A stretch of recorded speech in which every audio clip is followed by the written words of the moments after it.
Hi, I'm your astrologer Leona Moon, and let's talk July 2020. So what do we have in store? There's another eclipse because we haven't had enough already, right?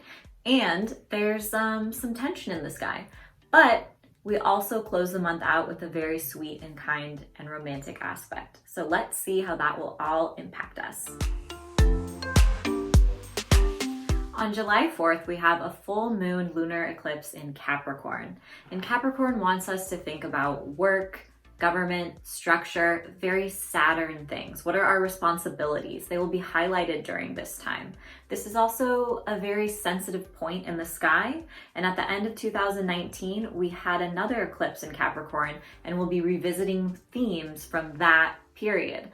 That particular eclipse got a lot of the conversations going around what's going on in the world. And with this full moon opposing Mercury, it's likely that we'll find out some new information in terms of where we are, where we're headed, and what are our next steps. Heated debate, anyone? On July 8th, Mercury in Cancer forms a square with Mars in Aries. Mars loves to be in Aries. Mars is thriving in Aries. We're a fighter. We've got a lot of go, go, go, a lot of impulsive energy.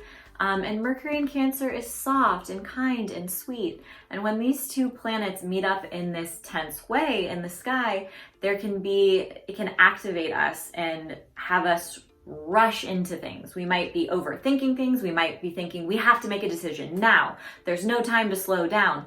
This is not the best day to make decisions. We also might be a little more sensitive and irritated. Other people's actions might make us feel a certain way, and we're not jiving with their energy. So this is just kind of an irritating energy and a day to just take some time alone to yourself if you can. Time to let go. Find your center, find your zen, and let go. Because on July 15th, the Sun in Cancer forms an opposition with Pluto in Capricorn. Pluto is an outer planet, and when it touches one of the inner planets, a sensitive planet like the Sun, which rules our identity and our self, we're going to feel it on a micro level, on a personal level in our lives, but it's also going to send us a clear and direct message on a wider global scale as well. So this is a day where we can see power struggles come up. It's going to feel like things are out of our control, and we can't really fight Pluto. We're going to have to let go and just go with the undertow. Go with the energy that comes today and try not to resist it, because the more you resist Pluto, the harder it latches onto you. So while this isn't the most comfortable energy, it might feel like change is forced on you. That's kind of what's going on. So go with the flow if you can. How lucky are we? On July 20th, we have a second new moon in Cancer. It is our second new moon in Cancer of the year. And normally, Cancer new moons are all about self-care and family and home and fresh starts in these areas of our lives. This one in particular is going to be forming an opposition with three very powerful planets that have had quite a large role in developing the conversation of what's going on in today's global climate.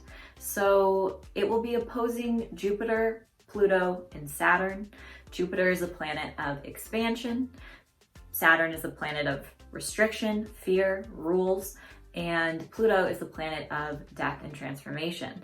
So all of those planets are hanging out together, and the moon is hanging out on the opposite side of the sky in a tug of war with them and activating them. So I imagine this will be a fresh start that will remind us of those Cancerian themes, like we need more self-care, perhaps we need to start spending more time at home, but this will be a time for us to really dive in and commit to our personal needs and what we need moving forward, what's best for us.